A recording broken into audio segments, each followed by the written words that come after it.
I'm Abi Ward, Director of McBride District Public Library, and I'm delighted to be joined today by Stan Walchuk Jr., who is the author of Horribilis, recently published his 5th book. Stan is an educator, zoologist, adventurer, if I may say. And I would love to talk to you, Stan, about this book today. Thank you, Abby. Glad to be here. So, Stan, I wondered if you would like to begin with a short reading from the book so viewers can get a sense of what it's about. I can certainly say, without any spoilers, that it is a gripping adventure. It's kind of like a whodunit, but we know whodunit. It's how you find the bear. Whodunit. It is suspenseful. I think readers will really enjoy this work. It's hard to put down, but perhaps you'd like to give us a short reading so people can really hear what it's about.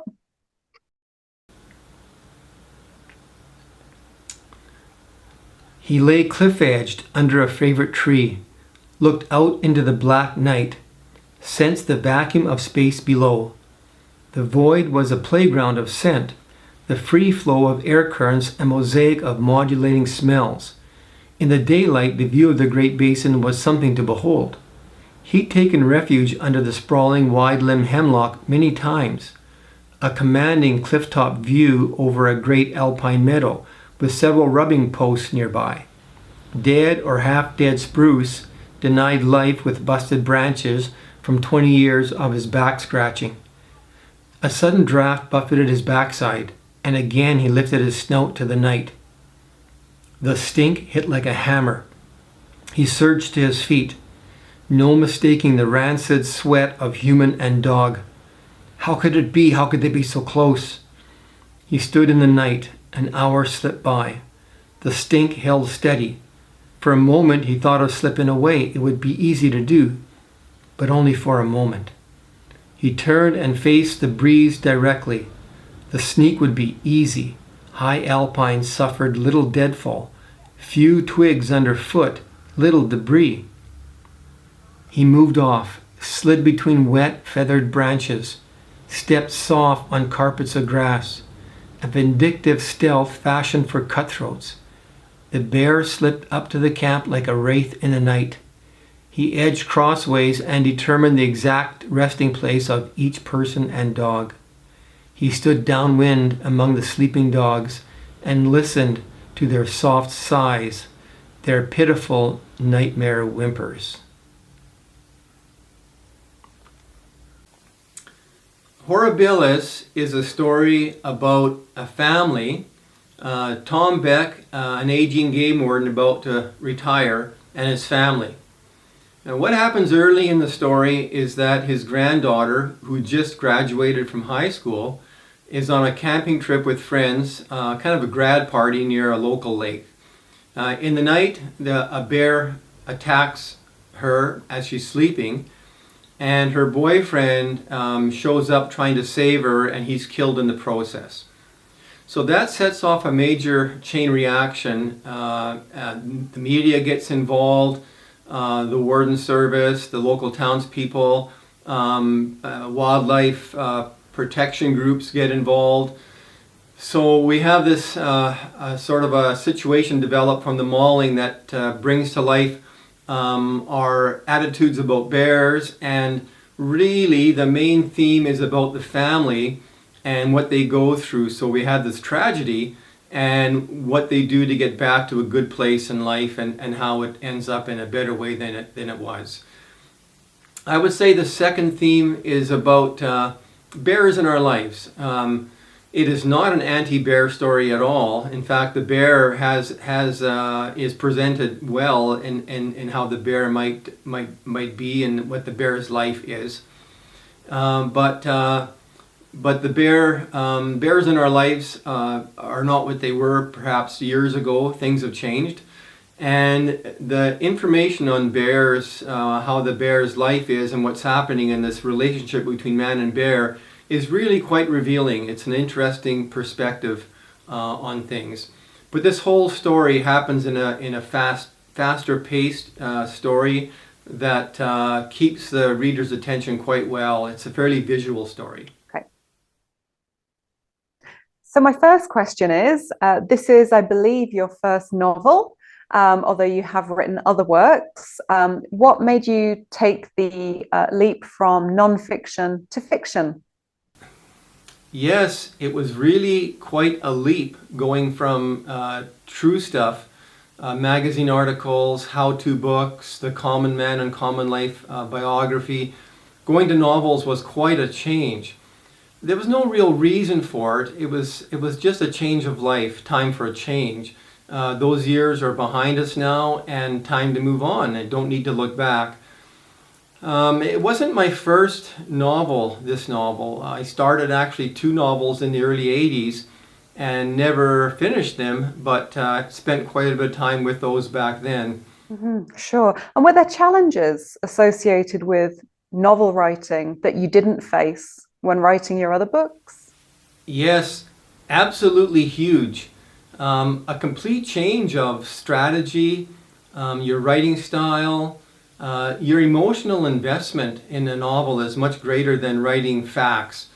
You're dealing with characters in your story who are real people to you, and then you're having people experience their emotional experience while reading your novel.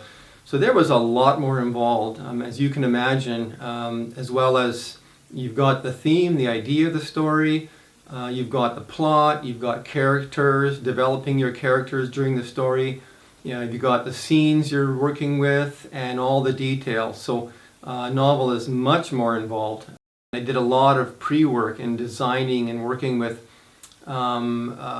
everything, where the characters are going, what the scenes are going to be. Basically, it was like a storyboard that I worked on to design the book front to end. It's interesting you say that about film writing, because I thought when reading this it would make an excellent movie. Well, thank you, Abby. I find that a real compliment. In our world today, we are very visually programmed, whether it's movies or websites or media. We are very familiar and expect that visual aspect. So if your writing doesn't have that visual aspect in it, I think you'd lose a lot of readers. I think lucky for me as well that I naturally always just thought that way, and I see life that way. It's almost like a movie unfolding. So when I went to write this novel, writing in terms of scenes, like what happened here visually, what's next visually, writing in scenes came naturally, and that's how the book was written. And yeah, I hope that, I'd love to see it as a movie sometime. But as you know, Abby, it's not that easy to get, and no matter how good your work is, it's difficult to get anything turned into a movie. You need to get lucky, meet the right people, and have them believe in the story. We'll try, and it would be nice to see it happen. Yeah, for sure. Well, I will keep my fingers crossed. That sounds like it could be exciting. So you have a free ticket to the premiere. I'll hold you to that. How much of this, although it's a work of fiction, how much of it is inspired by, your real life encounters with wildlife? Even though I have spent much of my life in the wilderness, I have had an unusual number of run-ins with bears. I've been charged by grizzlies 4 times, maybe more depending what you call a charge. And even though that's true, I don't hold it against the bear. They live in the wilderness. I'm living out there. I'm spending time out there. So you're going to expect run-ins. That's just the way life goes. Having said that, the increase in grizzly numbers that's happening in many areas, you can expect. I can't see why there's going to be less run-ins in general between society and people spending time outdoors. There's no reason to think there's going to be less. There has been more conflict, more attacks since the early 60s all the way till now, and again, there's no reason to think that that's going to change. So, in your opinion, what would be a better way of managing this? caribou and moose and elk numbers have been declining for a number of years, many years, 10, 15, 20 years, and even sooner. They cannot get back to in numbers to support themselves or call them healthy in many areas. Caribou are virtually becoming extinct in areas. So when you combine this with the number of calves that grizzlies and black bears take, as well as the wolves, there needs to be management to help out other animals. Instead, of course, what's happening, the factions favor their animal because they favor, the grizzly bear, for example, or a wolf. And that's fine, but it should not interfere with biologists, zoologists, doctors of biology, who are the ones who need to make the decisions that are fair for all animals and all populations to help them out. And really what's happening is that politicians who are concerned about votes are listening to the public who doesn't know the truth of the numbers of animals, calves. We're talking literally from the DNA hair sample studies. There are many areas that our grizzlies are 2 and 3 times more than previous studies indicated.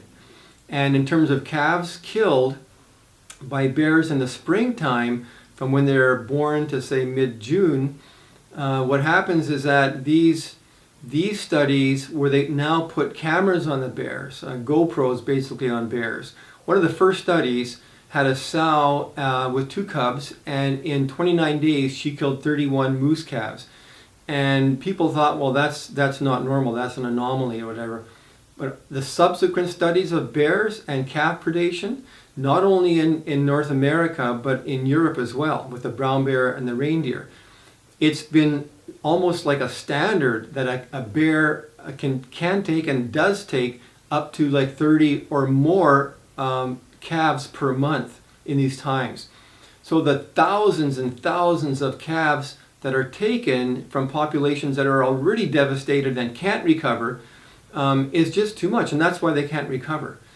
So instead of managing what needs to be managed the most, basically they do things like take away a few hunting licenses and appease the public, and everybody's happy, but the reality is the management doesn't happen. You can't call it game management. I call it mismanagement if what needs to be managed is not being managed. It's a fallacy. It's a fable, and the general public really needs to know what's going on and needs to support the baby moose and the baby caribou and the baby elk. They may not be as pretty, but they need our help big time. Okay, well, wonderful. Thank you so much for your time this morning. Well, thank you very much, Abby. I truly appreciate the opportunity. Very grateful.